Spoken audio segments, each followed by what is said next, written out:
Betul. Kami melihat perlunya justru dari ibu hamil. Memastikan pasokan gizi yang baik kepada ibu hamil, karena itulah bahan baku pertama kalau kita bicara tentang kualitas itu ibu hamil. Nah hari ini kalau kita lihat, kalau ada wali kota, bupati, gubernur memperhatikan ibu hamil, itu bukan karena direction dari national government, tapi karena yang bersangkutan peduli pada ibu hamil. Ini yang harus diubah.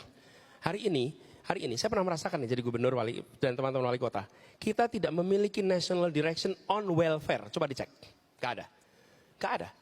Berapa angka kematian ibu melahirkan yang tolerable? Nggak ada. Berapa angka stunting yang unacceptable? Nggak ada. Selama national direction itu tidak ada, maka seluruh daerah akan berjalan sendiri-sendiri dalam urusan welfare. Jadi kami melihat saat ini mulainya dari usia kehamilan ibu.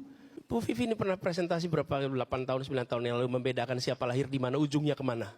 Ya, itu kita menyaksikan bila itu tidak dibereskan, it's an issue. Lalu Bu, kita melihat pendidikan usia dini. Indonesia menandatangani, kebetulan ini tanda tangan saya nih, atas nama pemerintah Indonesia, tahun 2015 di dalam World Education Forum.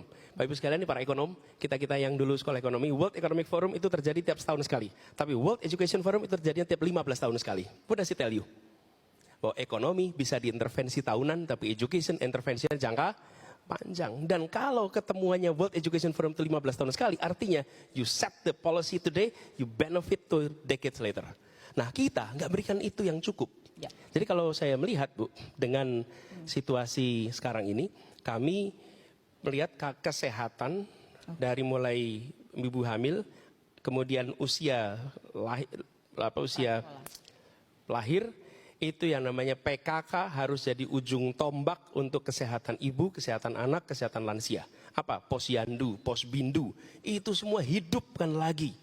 Hidupkan lagi. Ujung tombaknya siapa? Dasawisma. Dasawisma itu adalah satu ibu mengurus 10 sampai 20 keluarga. Kami di Jakarta mengandalkan Dasawisma untuk statistik.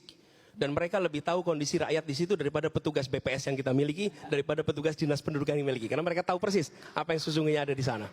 Dan ketika ibu-ibu itu jadi ujung tombak, disitulah koperasi masuk, welfare masuk, program pemerintah jangan diakomodasi oleh pemerintah sendiri. Lalu pengadaan tipe barang dan jasa diubah. Barang dan jasa itu ada 4 tipe 1, 2, 3, 4. Negara selalu mau pakainya tipe 1 dan 2.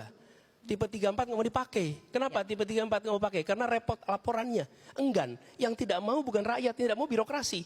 Birokrasi cenderungnya tipe 1 dan 2. Begitu diberikan ruang pada tipe 3 dan 4, dananya diberikan langsung ke masyarakat, masyarakat melola, kualitas lebih baik. Contoh, memberikan makanan sehat untuk keluarga, untuk anak-anak sekolah. Kalau tipe 1, berikan kepada dinas pendidikan pengadaan barang, bagikan makanan sehat. Tipe 2, bikin tender, nanti perusahaan-perusahaan masukin. Tipe 3, uangnya diserahkan pada persatuan orang tua murid.